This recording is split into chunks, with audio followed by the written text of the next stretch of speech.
Have you ever taken a trip that was so memorable you still think about it almost daily? Maybe one that made you feel like you traveled back in time? I have, and for me, that trip was the summer I went to Gettysburg, Pennsylvania. My dad's sister, so my aunt, and her family live in upstate New York, and Pennsylvania is kind of a middle ground between my family and theirs. A few summers ago, we decided to meet up in Gettysburg for a nice vacation that would lessen the long drive. We saw battlefields, cemeteries, and museums. As you can imagine, there was a lot of history to be learned that summer.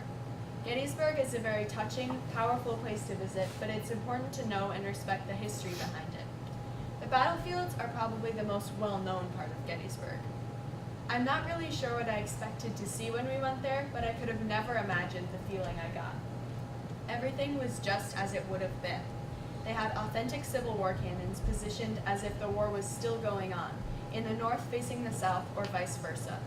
You could physically walk through exactly where the soldiers marched, and you got sort of an eerie feeling in your gut when you realized people died right where you're standing. I had a spooky, uneasy feeling as I went through the battlefields, but that was nothing compared to the cemeteries.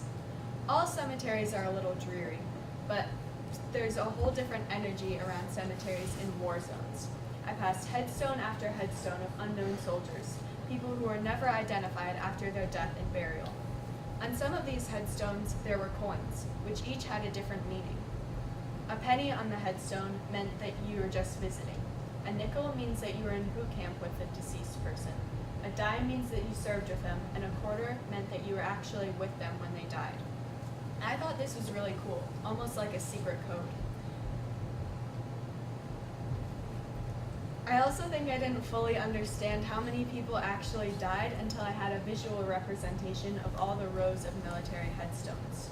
Soldiers and military personnel weren't the only ones who died in the Battle of Gettysburg, though. There was one civilian killed in the battle, and her name was Jenny Wade. Actually, her name was Mary Virginia Wade. Her family called her Ginny, shortened from Virginia, which got translated to Jenny over time. Jenny was staying at her sister George's house during the war to help care for her and her new baby. Hundreds of bullets drilled into the roof and sides of the house, and soldiers were right outside, fighting and dying. Jenny would carry buckets of water and homemade bread out to the soldiers through the gunfire. She did this for the first 2 days of the battle and died on the third day. Surprisingly, she did not actually die out on the battlefield. Jenny was in her kitchen kneading bread dough when a bullet shot through the door and went into her back.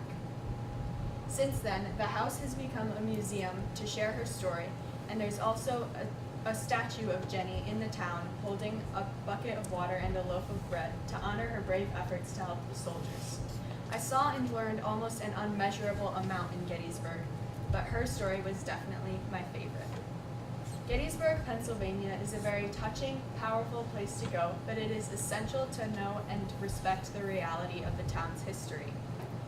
Everywhere I went, there was something to be learned. The battlefields were the place the stories and history lessons came to life for me.